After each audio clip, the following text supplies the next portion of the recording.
Hello and welcome to IMF Africa on France 24. I'm Fraser Jackson. Here are the stories making headlines across the continent this evening. The International Monetary Fund releases its economic outlook for sub-Saharan Africa and warns that the continent is facing massive food insecurity compounded by rising inflation. As the body reviews its growth forecast for the region, we'll speak to the head of the IMF's African Department. Chad has faced severe drought and then the worst flooding the country has seen in 30 years. The UN's agencies have said over 2 million people now face acute hunger. And authorities in Burkina Faso begin to discuss who will lead the country through its transition to civilian rule. The army chief who led the country's recent coup has encountered little opposition, but he said he doesn't want the job.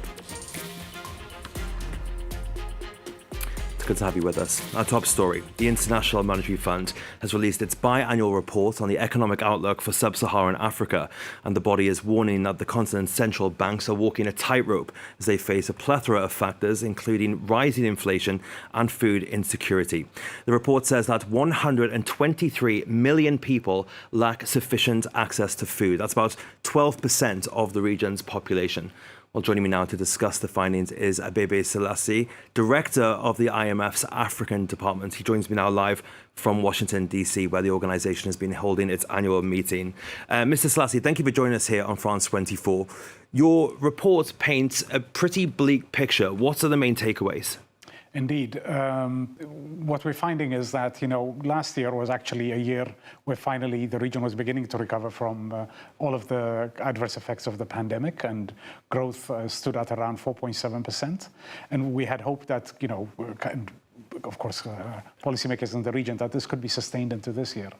But in the wake of Russia's invasion of Ukraine, subsequent fallout, we are expecting growth to decelerate, to slow down to around 3.6% this year. So that's a big hit.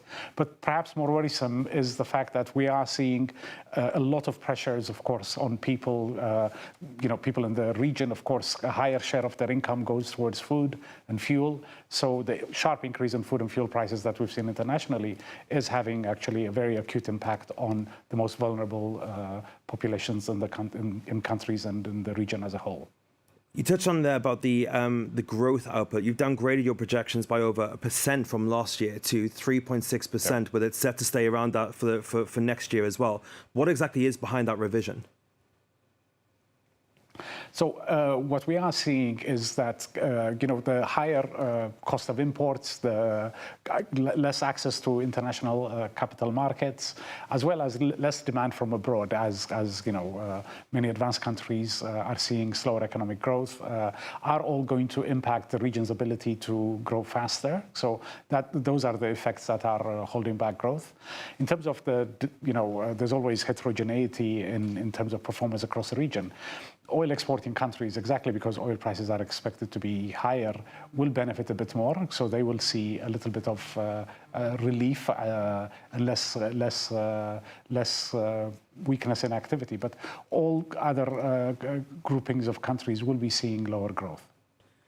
Would you say this is the biggest financial hardship that the continent has faced in recent years? I think 2020 was actually a much more problematic year for obvious reasons. Economies had to be shut down to deal with the pandemic and came to a halt. So I think 2020 still on record by far the most difficult year. What is worrisome about this year in particular is that, just as the region was beginning to recover, it's being hit again, or it's being dealt, a blow, and coming because it's accumulation of external problems. That's what's worrying us and leading us to revise the growth outcome. As well, we're beginning to see, quite acute pressures on, the level of indebtedness at the government level. And as I said earlier, food insecurity in particular this year is a particular point of concern. I want to touch on that debt level there. We've seen debt levels in the region double in the past decade. What can be done to help bring that down? So I think, first, just the fact that it has doubled in and of itself is not the issue, but rather what we are seeing is that in some countries, this increase has meant that they're not able to service the debt as comfortably as they did in the past. So there are a range of things depending on at what level of debt pressure countries are facing. So in some countries, it will be sufficient to, for example, do more revenue mobilization, seek recourse to less expensive financing for a period, and that would address the debt problem. In other cases, stronger reforms are needed, perhaps also not just doing revenue mobilization, but also looking at the efficiency of spending, reprioritizing spending. So somewhat aggressive reforms would be needed to contain the debt problems. And yet, still in other countries, the debt level is uncomfortable and needs either reprofiling or in some cases outright restructuring. So the approaches are going to be very country specific and, those are the approaches that are there to deal with it. And at the IMF, of course, we work with countries in doing this assessment, providing financing to tie them over, when they need. So this is an area where we're doing quite a bit of work with countries. Let's expand on what the IMF is doing for these countries. Then we know climate change is one of the biggest factors which is going to be affecting the African continent in the coming years. It's been said that Africa will be disproportionately affected. What is the IMF doing to help countries cope or prepare for the effects of climate change? So I think first and foremost, in the last 2-3 years, we really have stepped forward like never before to provide the region with significant amount of financing. Just to sub-Saharan Africa over the last 2 years, we've provided more than $50 billion in financing. That's a very large amount of resources that we've provided. And the idea, the purpose of this financing is, of course, to make sure that, the negative consequences of the pandemic and subsequent developments can be cushioned by governments pursuing more expansive policies.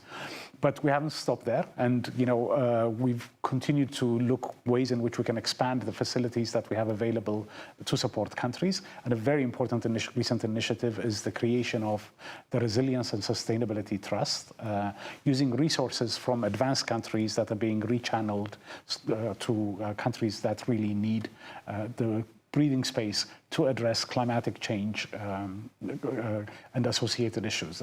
So this is a new facility. About $45 billion has been committed to it so far. We hope even more will be committed.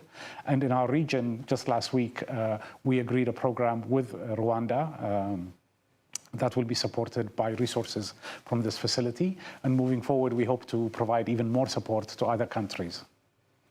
Mr. Bebe Selassie, thank you so much for joining us here on France 24. Chad has seen severe drought, followed by the worst flooding in the country in 30 years. And the dramatic combination has led to rocketing food prices, leaving over 2 million people acutely hungry. This, according to United Nations agencies. Lauren Bushdecker tells us more. Residents waddled in knee-deep water in the flooded streets of N'Djamena after being caught by surprise by rising water levels. I drove the children to school this morning. When I came back, our house was completely flooded. I don't know what to do or where to take my family. The two main rivers flowing through N'Djamena burst their banks last week and have been overflowing since. Heavy rainfall on Friday caused massive flooding in the capital's 9th district, forcing hundreds of people to flee their homes.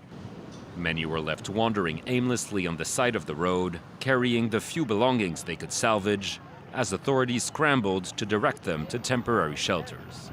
Some residents said they felt neglected by the government and slammed a slow response to the crisis, which had been months in the making. We alerted the mayor's office about the water level a long time ago, but nobody listened. The mayor even told us that there was nothing he could do. Authorities have let us down. We are left to our own devices.